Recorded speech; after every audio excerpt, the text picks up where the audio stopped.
your fib that you drew at 0.236 and your resistance line at 755, I'd say that's pretty much like I would use it as like a support zone. So as long as you stay above 722, I think this trade is good. Yeah, I mean, I see the setup. I definitely see what you're going for. Yeah, so I'm expecting this week for us to at least get some tests back to the upside. You can see that Friday gave us a good, strong confirmation to the upside. Nice bullish engulfing. And Friday was a big day. Yeah, we had Jackson Hole. Yeah. How do you feel about some of the context of or rather, right, what the end result is going to be from some of Jay Powell's statements? How do you think the market is going to react to that? I think overall, I think it showed the dollar tanked pretty much. Right. And with that, let's actually look at that. Feel free to. Oh yeah, my fault. The dollar tanked. It's green. It's good to go. Hold on. Hit it again. So, but yeah, the dollar pretty much on Friday we had that Jackson hold, but the dollar tanked. Let's actually look at that on the chart.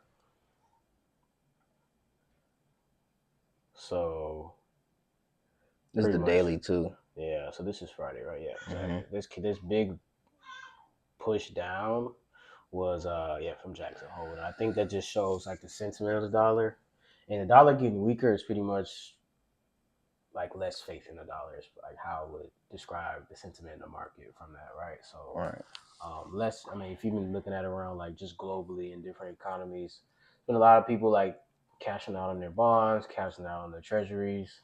A lot of countries are doing the same thing too. Yeah, a lot of countries are starting to try to find different ways to transact and stuff that's not the dollar.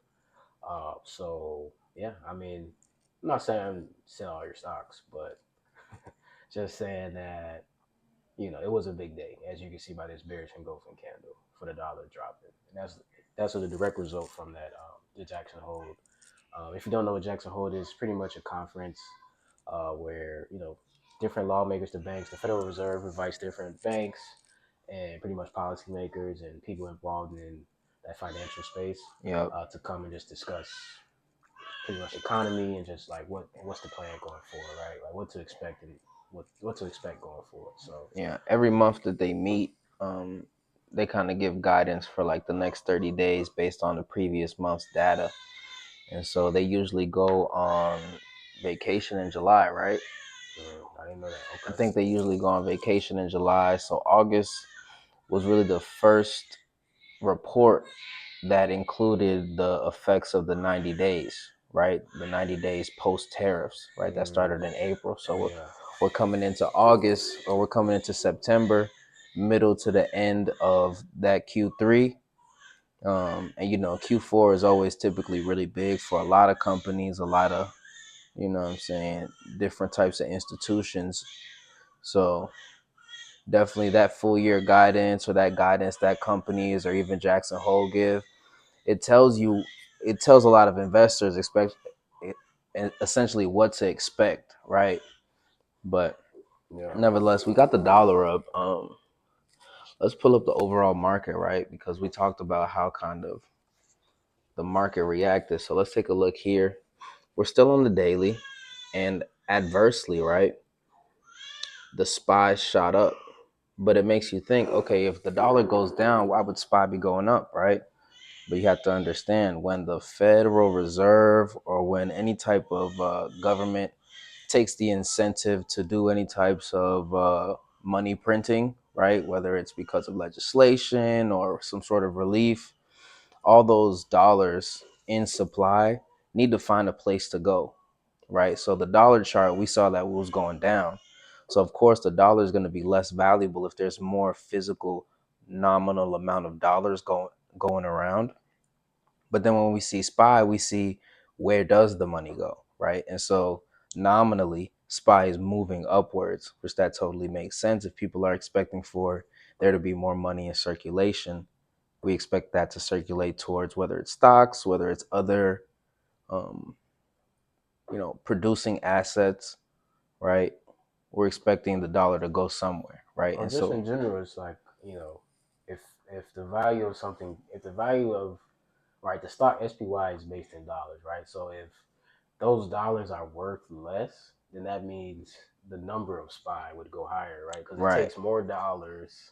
It's now taking more dollars because the dollar is actually Right. losing value. You know what I'm saying? Exactly. So that's and we typically seen that for years, quite frankly. But yeah, the dollar's been losing value since what 1929, since we got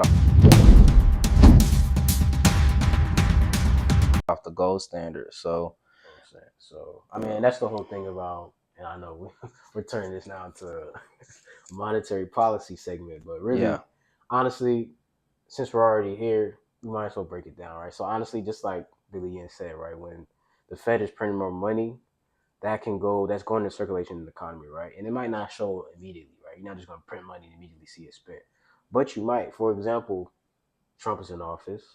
You've heard of the Big Beautiful Bill. The Big Beautiful Bill is essentially increasing government spending in certain areas that the Republican and his cabinet is right. pushing for those money to go, right. Mm-hmm. So what does that mean? That's why Trump is asking, or he's getting mad. You've seen the tweets and everything and all the drama.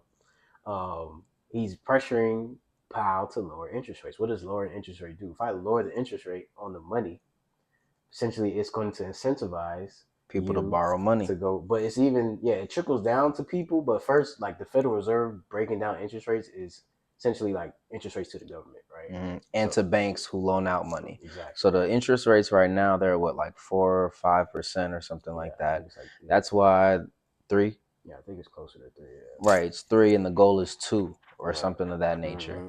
And so there's no loan that you're gonna get from a bank that's not more than that, right? Because they're getting charged 3%, for example. So they're gonna charge you 5 minimum, so that they can make their chicken off you borrowing money. Right. But additionally, too, right, when we look at this chart, right, if you're holding assets on, the stock market or what have you, you're nominally going up. So it's not necessarily that these interest rates or this monetary policy, it doesn't necessarily negatively affect the stock market per se, but what it does affect is what's really going on, right? It's August 24th, 2025, and you guys probably know, just like us, right? The housing market is in shambles. Why? People don't have enough money, can't qualify to get these $500,000 loans for a house that only has two bathrooms, right? 1.5 bathrooms and 3 bedrooms. So that's why they want to push the interest rates down, because people want to be able to afford homes. Homes come with what? People need to build those homes, or also people need to be able to circulate the money through the housing and the real estate economy, because again, they're not making more of that. So a lot of businesses are built off of some of the staple businesses, right? For example, everybody's always going to need a home at some place. So there's always going to be a real estate business, right? Physical estates, right? So these stocks, these stocks are still assets, but when we break down the market from that form, right, where we're understanding why are they pushing for rate cuts and how those rate cuts affect you, you can understand more about, okay, well, if we're not getting it on this end, we can get it maybe on this chart, right? So let's move on. We're seeing SPY here. SPY had a strong push up, right? And again, it's Sunday. So once the stock market opens, what could we have? We could possibly get a push past this zone, right, for new blue sky territories. Ideally, right, if you're in a call, you would love that. But based off this Friday push, what I do see is this getting faded probably through Monday and Tuesday down to maybe about this white line at 639. That's our next level of support. That was previously resistance.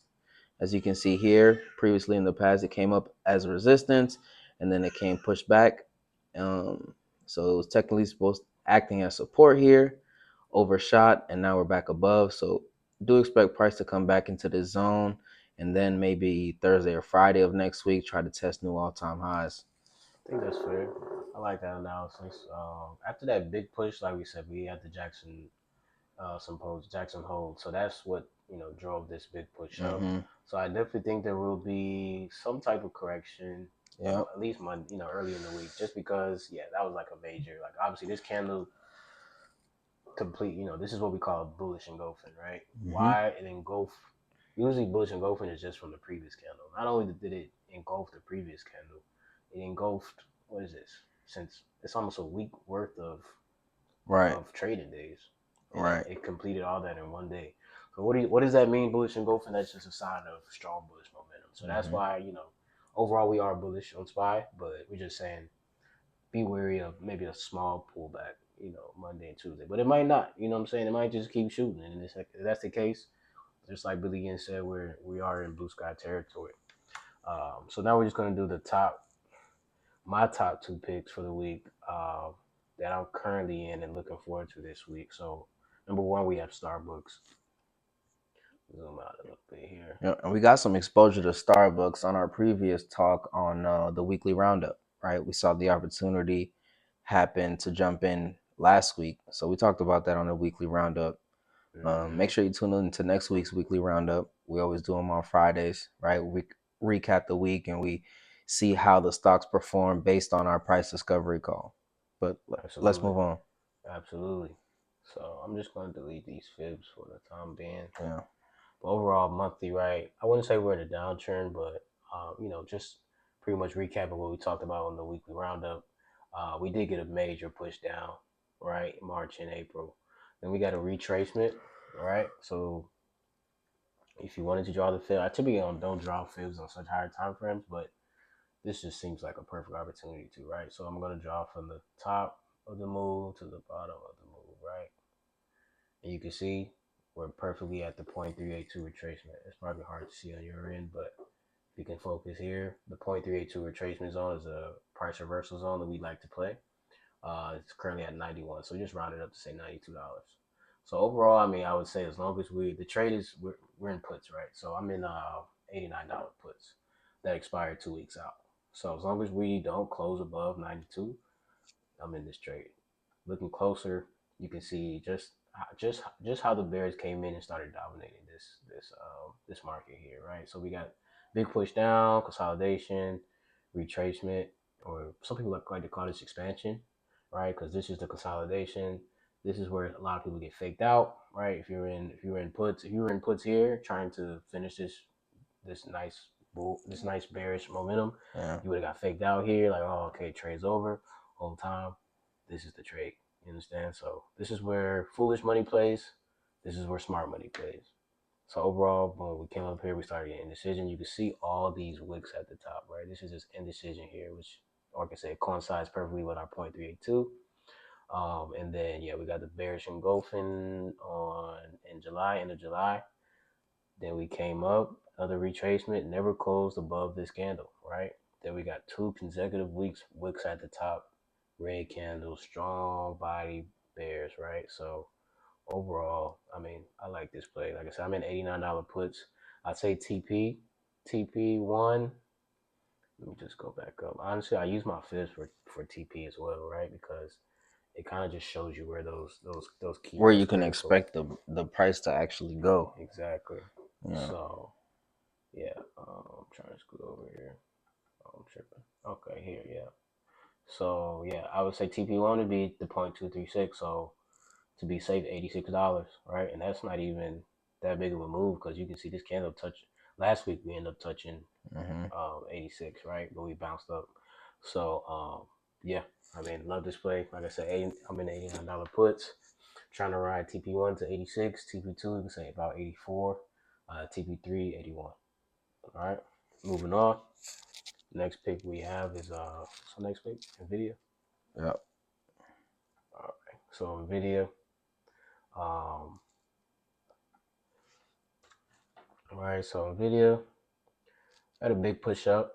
Nvidia is a big name, right? So Nvidia has been going up for damn near forever. But since 2024, you could really say that. Yeah, I mean, you can see the chart like since 2023, right, or end of 20. Yeah, since let's just say early 2023, we just been going up, right? So we are currently at all-time highs. So a little, not risky to play, but just want to be careful here, right? So overall, let's just break it down. Because we're at all-time highs, you really got to get down to those nitty-gritty. Yeah, you really got to be granular about that. Right. So overall, you can see here, right? The ends has this zone drawn perfectly. So he has a zone at 170. The top of the zone is 179. So we broke, came back into this zone. Doji, wick at the bottom. Green engulfing, bullish engulfing candle. So I think this is a good zone to play. Like I said, it's at all time highs, but you see it also is bouncing off that 50 EMA perfectly in the zone. So we definitely got confluence here for bulls, but the only thing is we're at all time high. So I wouldn't go too heavy, but I do like this play for this week. Excited to see what it does Monday. Yeah. 100%. I like Nvidia, but because it is at all-time highs, we'll probably end up testing these all-time highs maybe once or twice again before getting that push through the zone. Super briefly, let's talk about DraftKings. I know that this is one that you had your eye on. Yeah. Definitely saw the confluence there. So super on a super zoomed out view, right? What I see here is this push down, double bottom, and now it was consolidating within this zone. You can see I have my supply and demand levels drawn. And again, this is the monthly. So when we expand these supply and demand levels, you can see that we in this month alone, we got that really strong push past this zone. So where could it be heading? Lord knows, right? Let's expand this out this way, just so we know where the other supply zones are when we get deeper into the chart. Let's take a look on the weekly. And we can see more of that here, right? Previously, again, very important zone here where it served as resistance in the past, overcorrection, back to the downside, came into this zone. We're just getting a closer look at what we saw on the monthly. So again, on the weekly, what we see is, okay, we had the confluence within the zone, and then the most recent candle gave us pressure outside of the zone. So this is really important because we could get the continuation moving forward, right? Which is going to be to this 53 zone, Exactly. Yep. right? And then ideally we get to the top of this, or we get to the bottom of this previous zone, right? That we already had previous exposure to, right? That's definitely what I could see happening here, especially for this week. We could just get a real strong weekly green candle here. Can we look at the daily real quick? Let's double down into the daily and let's check here what we see. And again, like this is still a very primed opportunity, because if this is the zone, right? We see the zone being drawn. We see not only one, but only this. This is what Thursday and Friday is only giving you that confirmation outside the zone. And then look, every time previously it tried to close, they opened way up there, bounced off, right? Touched the bottom of that zone. Second time it touched right there, bounced off again. So this is the only daily candle that's closed above. That's closed above that zone, exactly. So we call that confluence, right? Because it bounced off the MA. We got our supply zone here that it broke, right? So it's heading to the next demand zone. Confirmations there. I like this play. I would say let's give a quick outlook. Maybe 47 calls. I didn't look at the price of these contracts yet, but they're typically DraftKings not super expensive. They're probably like 150 or less, or at least under 200, I'd say. So if you can get in one that's in the money, you're great. But maybe 48, even a $50 call, I wouldn't say it's too bad. What do you think? Yeah, I don't think it's too bad. You just have to check what your portfolio will really be able to take in terms of risk management, right? But then some people may feel like this move is already moving without them, right? Especially if we wake up at 9:30 and this already starts giving you that push up. You may have missed your mark. Maybe you can catch the downside on the retracement, or maybe if it continues to push into this next zone, you can catch the pushback from that supply zone, right? But yeah, good call out. Definitely something to just keep in mind on that 9:30 open up. Last one we want to look at before we end up today's talk is Meta. Again, another one of those fab, magnificent seven stocks. One of those seven stocks that really move the market. Let's take a bird's eye view on the monthly, and let's take off these fibs so that you guys can see really clearly what we see. right? So super briefly, again, on the monthly, we've got those 3 green candles to the upside, went and kissed all-time highs, right? And then we've got our current candle, which is just a doji, right? Which Still being means formed, yeah. this candle is still not fully formed. So let's take a deeper dive and see what the weekly has for us, right? On the weekly, so this is definitely bullish momentum on the weekly. We see that this was the previous all-time high at 737, came down, gave you essentially perhaps maybe a double bottom on the daily. This could have looked like, but it bounced off of this 100 MA, right, which is this green middle line. Then it gave you bullish all the way up, gave you a bull flag to retrace back from this top of this 754, and then it pushed back that, right? And again, if we're on the weekly, previous week was actually bearish, technically, right? But when we look at the chart, we can see that a lot of that price was spent below that close, and then it pushed back up. What does this mean? Draw that fib. From here? I would draw it. I draw it from down here. Let's still draw it from here. Yeah, that's fine too. So when we see the fib, right? Let's look at the fib without some of these levels drawn so you can see how close they are, right? So when we take a look here at the fib, we may still get actually a push to this zone, right? Back to the top of this, what this is, 838 zone to this 720, right? Price 720. Yeah, that's the 0.236. Yeah, the 0.23 Which is Fibonacci zone. it is a price reversal zone, but it's not a strong one. Your strong price reversal zones Gonna are be the your golden ones down here, yeah, right? The 38 and yeah, the 682, exactly 612. 618. Yeah. Yeah. So yeah, so do expect to probably have some support here at this 720 zone. If we stay above 720, I'm staying in this one. And then I've got a 790 play, right? And then when we look at the confluence on this Fibonacci, we can see that it already touched 790. So it's not nothing that price isn't familiar with. So we do expect it to retest that price discovery up there. Meta is definitely, the premiums on those options are a little higher, but that's okay. When we see the stock, when we see a good setup, right? Those are the times we want to make those investments, right? So the mindset principle for this week is just patience, right? P for patience. Yeah. You don't have to trade every day, but if you want to trade the right trades, you need to wait for the right setups, right? So just like you don't want to trade every day, you also want to be mindful of what time of the day are you trading, right? Are you dealing with that midday chop? Are you trying to get in and out of trades in the first 15 minutes of the session, right? And we're not going to tell you how to or how not to trade, but definitely just keep those things in mind as you deal with the fluctuations in the market. Yeah, I mean, there's always another play. I think that's the biggest thing. So that's the big thing about patience, especially trading in general. I've been trading for since 2019 or 2018, so about 7 years now. What you learn is that you have to let the market come to you, right? Which requires an amount of patience because this market is super addictive. You know how addictive it is to have money on your fingertips. You literally making people's rent from your fingertips, In a right? day. You have access to however much. It's endless money, right?